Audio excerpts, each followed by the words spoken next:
I'm going to ask our two patients to come up and have a chat. So one of the most meaningful parts of Patient Day is being able to interact with and hear the lived experiences of the patients who've experienced these disorders. And so I'd like to invite two people. First will be Chris to come up and have a chat, and then Pam as well. So if you guys want to come and take a seat.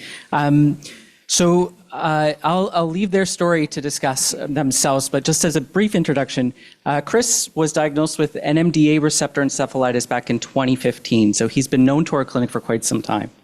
And he's actually currently now a nurse working at SickKids. And so he's definitely been willing to share his story with some of our patients in the past, and we're really grateful he's here today. And Pam, when the information was given to me to describe her, she was described as a super mom.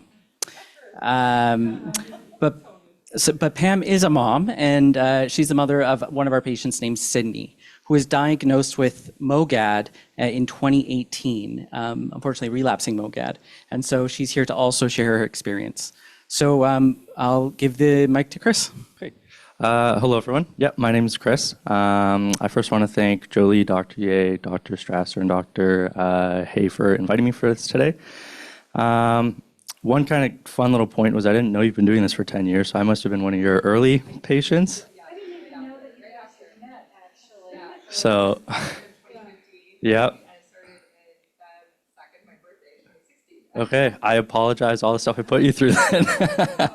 Yeah, so a little bit of me and my story. So like it was said, in 2015, I was diagnosed with anti-NMDA receptor encephalitis.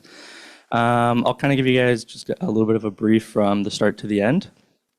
A couple weeks before I was eventually admitted to SickKids, some of the symptoms I started to have was I would be driving home one night and I'd look in the woods at night and I'd see red eyes kind of flashing back at me. That was kind of the first thing that would show up.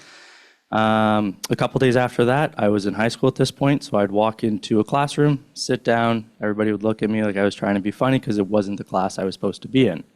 I'd get up, go to the next class, sit down, genuinely thinking this is the class I'm supposed to be in. It would take a couple tries, and it got around the school that I was trying to be funny. After that, I had a big poster in my room, and I remember waking up one morning, and I looked at the poster, and the individuals in the posters jumped out of the poster and started running around my room. I heard voices, the floor was coming in and out. At that point, I went to my bathroom where I kind of had this feeling that you're going to throw up, your mouth gets watery, and at that point I had my first seizure. From there, I was brought to my local hospital in Barrie, where they did some blood tests. They sent me home. They thought it was a one-off. It could have been stress. It could have been anything. After that, I went home, and I believe it was the next morning, I had another seizure. So they brought me back to the hospital. It was a different doctor that saw me that time. From then, they said, it's probably, maybe there's some type of, he's having a fever, but I was a little bit old to have a febrile seizure. So they did some blood tests, they sent me home. That same night, I went back to the hospital for the third seizure in about 2 days. At that point, one of the doctors thought it was drugs. I was 15 years old, I kind of looked like a skater, I skated, I fit the form. My dad was a police officer, so he guaranteed to them that there was nothing they would find in my blood, in my room, anything. So everything came back clear. And then I think it was the second doctor that night coming on, called SickKids. I'm not too sure if he spoke to Dr. Ye or not, but at that point, they decided it'd be best for me to be brought to SickKids.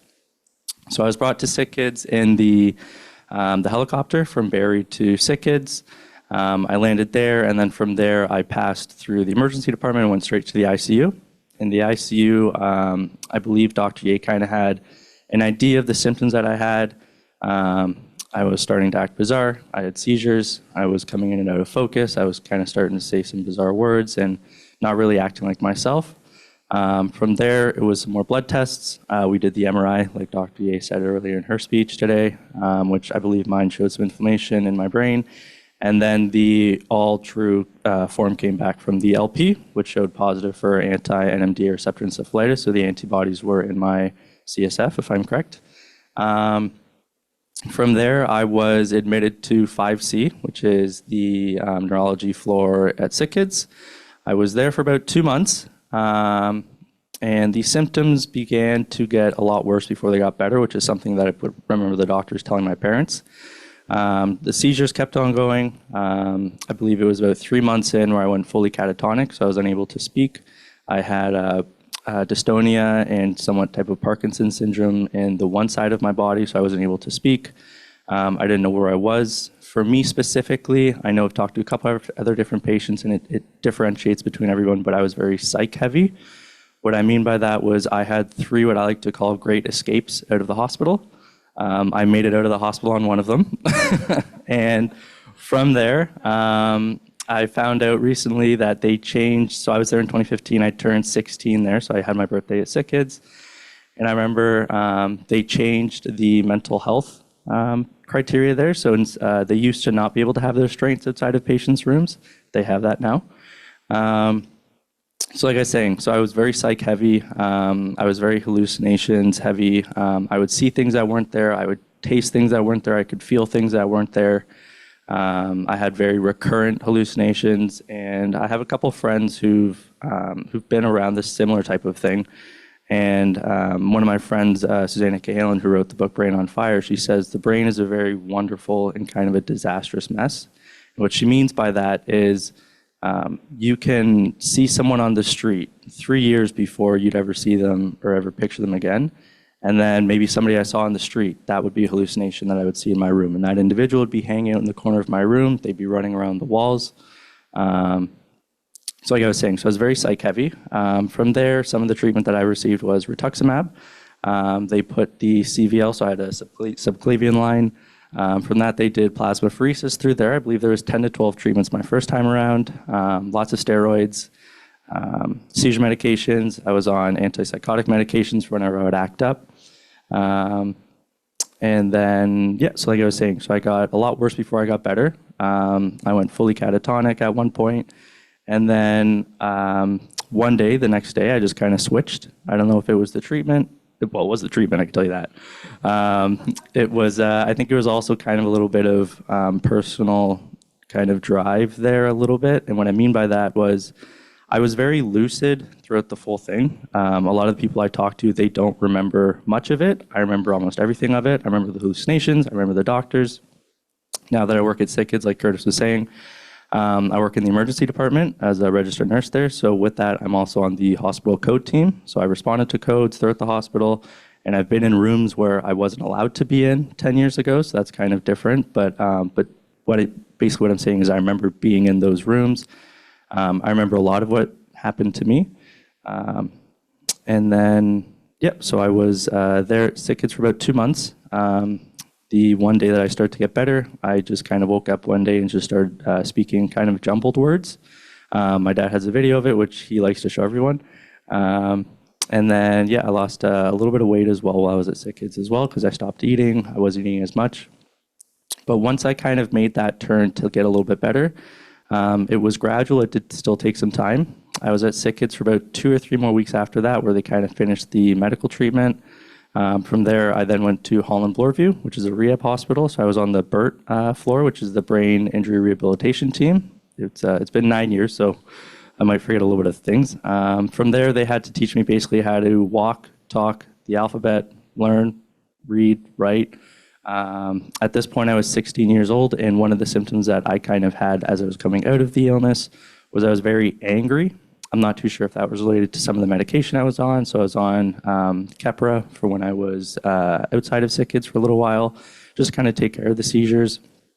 I also had Ativan for whenever the psych issues would come back up. But I was a very mean individual after leaving SickKids, and I can tell people that now because I knew that wasn't me and that's not who I was.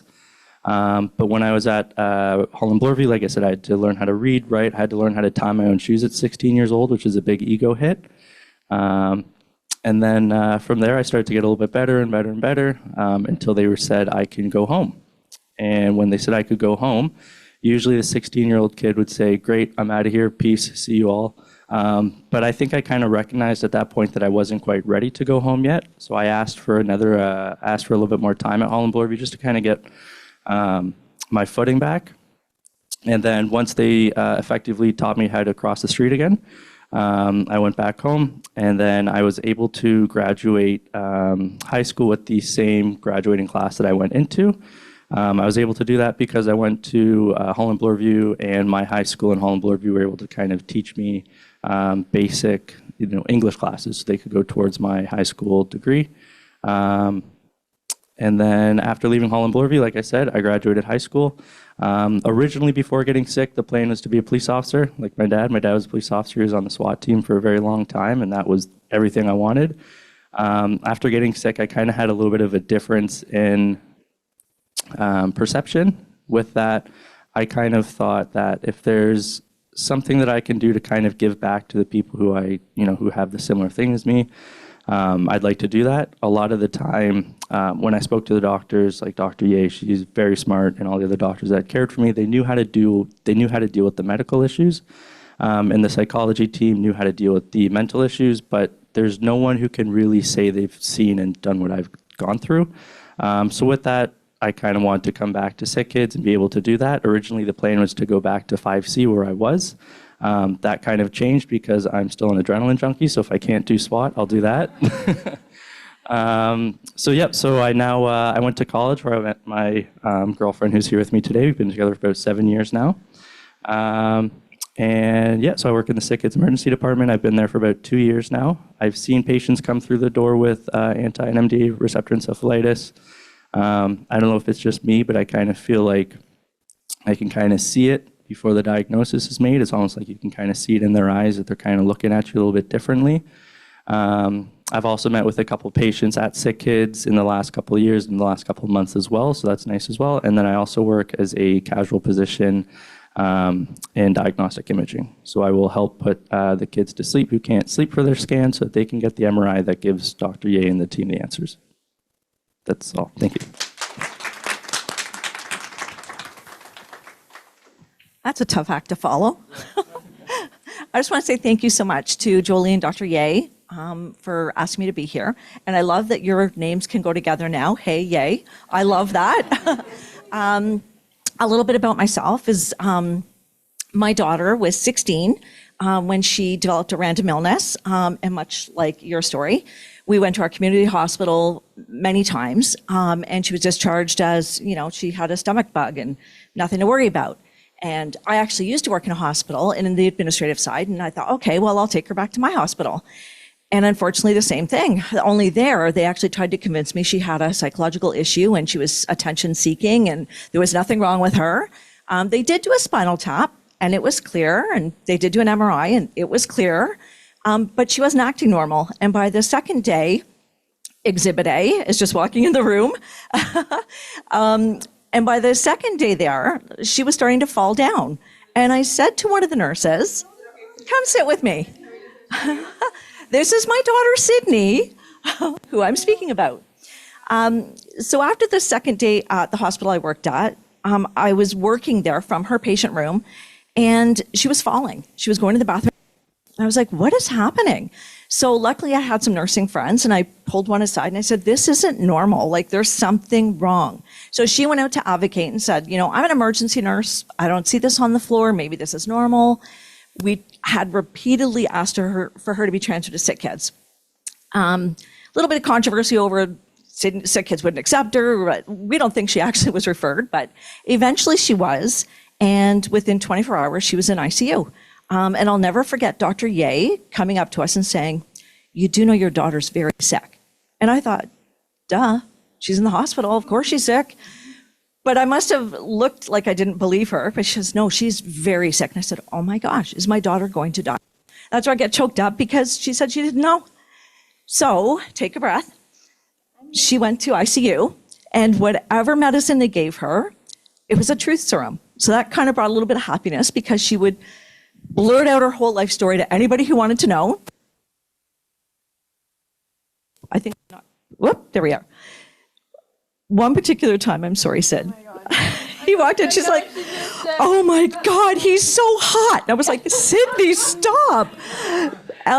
And it just kind of went on from there. So she eventually left ICU and she went to the step down and she was being wheeled up to 5C and she was like, "Hi, everybody. I'm Sydney. I'm paralyzed. I'm Sydney." And I'm like, oh boy. And from that moment, I think she just became a floor favorite. Like she was 16. There was a lot of young nurses at that time on the floor. They'd come in and take turns on braiding her hair and making her feel extra special, which was really great because she was, down, up and down. And then fast forward, we had to leave SickKids, kicking and screaming. She didn't want to leave there and go to Holland Bloorview. Much different environment than what Curtis experienced. Sydney did not like it there. Not because of the care, but because I think she was just so accustomed to being at SickKids and having everybody at her fingertips. Thankfully, she was only at Bloorview. They said she'd be there a few months, but she had that drive and she was there 6 weeks. She went from being completely wheelchair bound to walking. She walked herself out of there in 6 weeks. And Sydney was also a competitive figure skater. And she said, "I'm going to skate again." And I said, "No, you're not." In my head, no way. And weeks after leaving Holland Bloorview, she was on ice. Now, unfortunately, she did end up relapsing. She had some vision loss. We ended up back at SickKids, where her diagnosis changed from transverse myelitis to MOG. And that's where we are now. But I have to say, everything she's been through, she graduated high school on time, even though she missed 3 months of school. She always wanted to be a police officer. So I thought, I don't know. So she finished college. She went to college for police foundations. She sent out all of her applications and she got called to do the prep test or the shuttle run and she didn't pass. Kind of sad, but she thought, okay. She kept applying. They reached out to her again, asked her to come back for a shuttle run, and she didn't pass. The third time they asked her to come out for a shuttle run and a prep test where you have to pull that big, heavy 200-pound dummy, and guess what? She didn't pass. But you know what? Eventually, they called her back, and she passed. She went to Ontario Police College. And not only did she go to Ontario Police College, she actually won the firearms student, what is it called? The best overall firearms student. Out of 500 police cadets, she's considered AKA a sharpshooter. Never held a gun before in her life. So now happy, she's thriving. I mean, we have her good days and bad days, but she's doing so well and she's been on the road as a police officer for the last 6 months. And that's our story.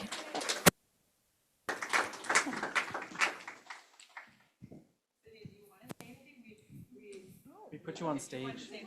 Hi. For sure. Perfect. I'm Sydney. I'm 23. My favorite color is blue. No, I'm kidding. I was just talking in the other room to all the other NMOSD and MOG patients. I'm MOG positive, but I find that one of the major things that I deal with every single day is like just being exhausted and having the fatigue.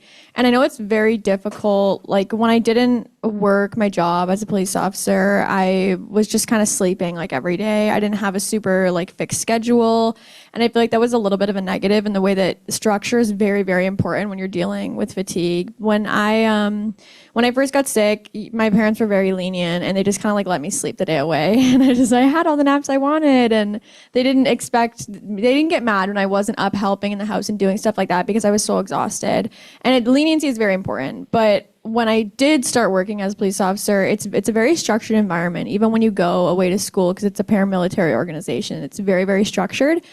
And it does really, really help. And I know that it's very intimidating, and I was very intimidated to start like working 12-hour shifts and doing stuff like that. But it's very, very important in the beginning to really push yourself to fit into that schedule. And then once your body gets set, for me at least, it's almost like you set it and forget it, and my body's just used to that. And so I do feel the fatigue and I do get tired a lot, but I feel it's a lot better than what it was. And I'm able to do so much more because I have such a fit schedule. And like my brain is just used to working like the 12-hour days.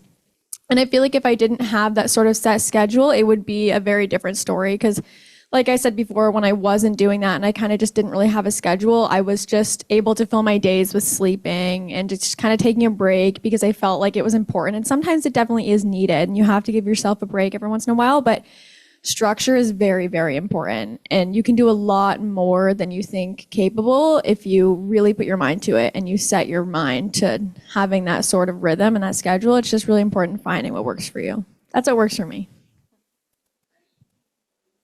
Thank you, Sydney, for that. That's amazing. So I do just want to, since we've given everyone the opportunity to ask questions, I do have some questions for you guys. And I feel like it might be a plant because these are very interesting questions. So the first question is for Pam. Are you indeed a supermom? Yes. Because what I forgot to tell everybody is after I do have 2 children. Like I sometimes forget that because sorry. It's okay to scream.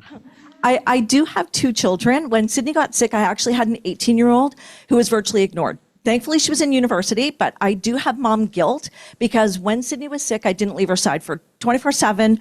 I was in the hospital. I didn't go to work. My husband bought me all new clothes from Walmart because I was not leaving. But I actually now, because I am a super mom, I have a hidden talent. As soon as I stopped working, I decided, what else can I do? Everybody's working and I'm not. So we started fostering. And we're on our 2nd placement. She's 3 years old. We've had her since virtually she left SickKids. She's another SickKids patient. We've had her since she was 3 weeks old, and we're adopting her. So not only am I like starting all over again at my age, is probably not smart, but yeah, so we're in adoption probation. So I think I am a super mom in some aspects. The next question is still for Sydney. Maybe Sydney's able to ask this. So when you guys relapsed, was it after being on a therapy to prevent relapse?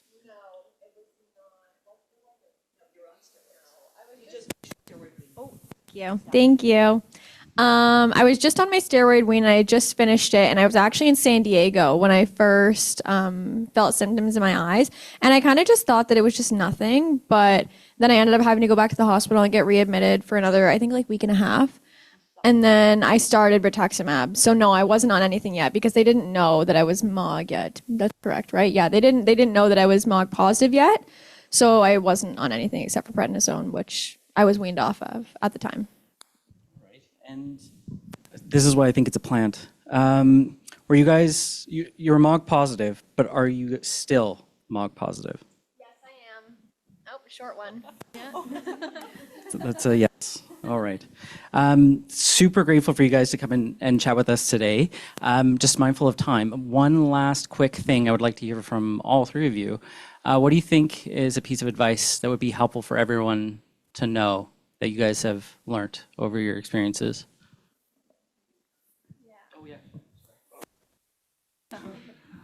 Sorry, the question was, Best piece of advice out of all the things that you've learned and experienced. okay. I think the best piece of advice, I'll give one quick for the patient, one for the parents. The patient, to know that what you've gone through is one of the hardest things anybody will ever go through.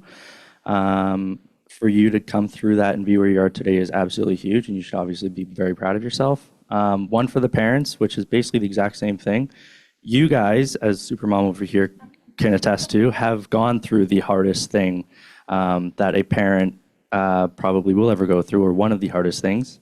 When I was sick, I obviously, my mom was great, but I had a super dad.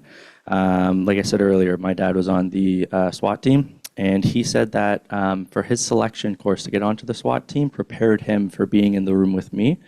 As Dr. Ye and Jolie know, he was bedside with me for the full 3 months that I was at SickKids. He was the rock. And so what I'd like to tell parents is be that rock for your child. I know it gets very hard for you. I've seen it for him, and I know he still kind of deals with some of the stuff that I went through. But if you guys can be that rock for your child and show them that that you can be strong for them, it makes a world of a difference for them. I agree. And I also think what I've learned firsthand is no matter at what point your child's at in the recovery, never, ever say, oh, you're lucky, or it could have been worse. Never. I've made that mistake and it doesn't go well. And then it makes me think about it. Oh my gosh, that's right. Because from the child's point of view, better and being great would be it never happening again. So it doesn't matter how much recovery has happened.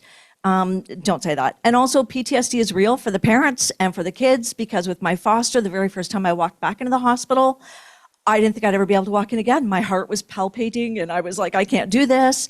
So it is real, and give yourself the grace to acknowledge that it's real and you've been through something traumatic, as well as the patients. I agree with both of those. It's very important to realize that like you're not the only one going through it. Your parent is also going through it as well, or your caregiver, or whoever else is there for you. And even though my sister wasn't there, she also did deal with it a lot as well, because it is very stressful. And like my mom said, I think one of the things that is very challenging to sometimes, is it off? Oh, there it is. I think sometimes it's challenging because sometimes you forget. But I think really recognizing that, especially like whatever state they're at, like it's the first time for them. And just because it's not as sucky as it was before, like it still sucks, like really horrible. And even though like I'm standing here, like I have my dream job, I'm doing great and I'm really, really happy, like there is still days where I have to just sit down and be like, yeah, this kind of sucks. Like this sucks so horrible. This sucks. And that's really, really important to remember. But I think one major thing is, I think people talk about it a lot. It's like the whole goal setting thing, and like you can't really get anywhere if you don't know where you're going. So I think it's really, really important to like have your brain set on what you want, because you will be able to do it. Like you just have to have that drive to get there, and you can't go anywhere if you don't know where you're going. So you have to set yourself up a little bit to really know where you want to go. Great advice. Thank you. Yeah, for sure. Chris, what was your motivation? Like what was your motivation to get through it? And Thank you. So at the time, because I was so psych heavy, it was kind of hard to differentiate where I was and what I was doing. But near the end of it, the motivation was two parts. The first part was for my parents. I saw how they dealt with it, and I really wanted to get better for them, to make it almost as like their suffering was worth it for me to kind of go back and do what I wanted to do. The second part of that motivation was a little bit for me in another two parts. When I was sick, there was a rumor that went around my high school that I had terminal brain cancer. And at that point, I heard that from a friend of mine who visited me in the hospital every week, and that was motivation to come back and prove everybody wrong and come back and say that I can do it. And the other part was to graduate at the same time as everyone else. I didn't want to feel like I was left behind because of this. Obviously, this was a very traumatic thing that happened to me. But I wanted to prove to myself that this is something that no matter how hard it was, I could get through, and that I did get through. So, thank you for the question, though. It was a good question.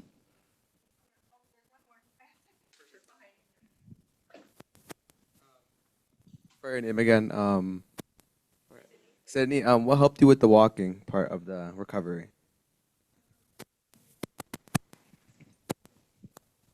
I think what helped me a lot with the walking is I come from a very athletic background. I used to be a competitive figure skater, and I did work out a lot. But while I was in the hospital, I know that there's actually a really hilarious story. And you know what I'm about to talk about. Yeah. Yeah. It does go all the way to the... Oh, hello? The lift in those rooms, they go all the way to the floor. They do. Yeah. One time I said to my mom, so I can do that. She said, you can't get out of the bed and you can't get out of your chair and go to your bed yourself. I said, actually, I can. I think I would know. I can. And she said, all right, be my guest. And then I proceeded to fall on the floor and kind of sit there for a minute. And she went, well, you made your bed. And I said, get the lift. It's fine. We'll do it. And the lift does go all the way to the floor. And then the nurse came in like about a few hours later, and I made a joke about it. And obviously she didn't know. And she goes, the lift does not go all the way to the floor. And I said, yes, it does. She said, how do you know that? I said, I don't know. It just does. I know that. But I think a lot of the motivation from that really funny story is that you just have to push yourself a lot. And I think I pushed myself a lot in the way that even though like I don't know, this is so horrible advice, but even though they don't tell you that you're allowed to do things and like you shouldn't be, like even when I was in my bed unsupervised, you would help move my legs. She would help move my legs. There was like little weights that we had and stuff like that. And it's trying to get like that extra movement in, like whenever you can, like just literally whenever you can. And I know that there was times that I was at Bloorview and the nurses, like, they're so busy and I like really didn't want to bother them. And so I was like, it was when I was further in my recovery and I was walking a little bit, but I really wasn't supposed to do it on my own. And so I would just like go do things and the walker would be there, but I just didn't want to bother them. And I know that they say every time that I should have just bothered them, but it's little things like that, like just getting in the movement wherever you can, like really having that drive to just really get there. And I really wasn't into working out or like going to the gym. Like I did skate a lot before I got sick, but after I wasn't into working out or anything and I wasn't into running or whatever. But now I run like 4 times a week and I work out a lot. And it's because I think that you really have to learn the value of being able to walk. And I know that when I was in the hospital, I saw those stairs and I used to get so angry at everybody that could walk the stairs because I couldn't do it. And I said, when I walk, I'm going to go back and I'm going to do all the stairs. And then I did. And I think from then, it was just a point where it was a point that I had to make to myself to be grateful for it every day.